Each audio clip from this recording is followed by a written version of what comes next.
حضرت ابو ہریرہ رضی اللہ تعالیٰ عنہ نبی صلی اللہ علیہ وآلہ وسلم سے روایت کرتے ہیں کہ ایک آدمی کسی دوسری بستی میں اپنے کسی مسلمان بھائی کی زیارت کے لیے گیا تو اللہ تعالیٰ نے اس کے راستے میں ایک فرشتہ بٹھا دیا جو اس کے انتظار میں تھا۔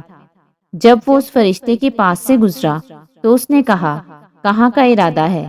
اس آدمی نے کہا، میں اس بستی میں اپنے ایک مسلمان بھائی سے ملنے جا رہا ہوں۔ اس نے پوچھا، کیا اس کا تم پر کوئی احسان ہے جس کا تم بدلہ چکانے جا رہے ہو؟ اس نے کہا، اس کے علاوہ اور کوئی وجہ نہیں کہ میں اس سے اللہ کی خاطر محبت کرتا ہوں۔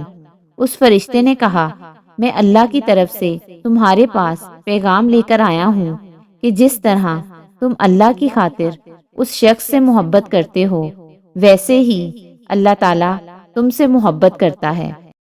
حضرت ابن مسعود رضی اللہ تعالیٰ عنہ بیان کرتے ہیں، ایک آدمی نبی صلی اللہ علیہ وآلہ وسلم کی خدمت میں حاضر ہوا تو اس نے عرض کیا، اللہ کے رسول، آپ اس شخص کے متعلق کیا فرماتے ہیں جو کچھ لوگوں سے محبت کرتا ہے لیکن وہ صحبت یا علم و عمل کے لحاظ سے ان سے ملا نہیں؟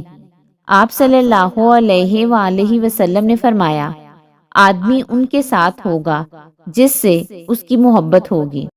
حضرت انس رضی اللہ تعالیٰ عنہ سے روایت ہے کہ ایک آدمی نے عرض کیا، اللہ کے رسول، قیامت کب آئے گی؟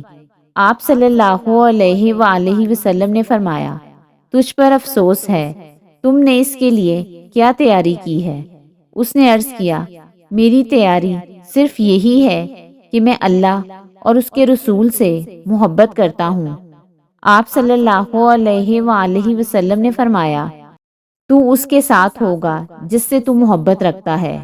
حضرت انس رضی اللہ تعالیٰ عنہ بیان کرتے ہیں، میں نے مسلمانوں کو اسلام قبول کرنے کے بعد اس بات سے زیادہ کسی اور چیز سے خوش ہوتے ہوئے نہیں دیکھا۔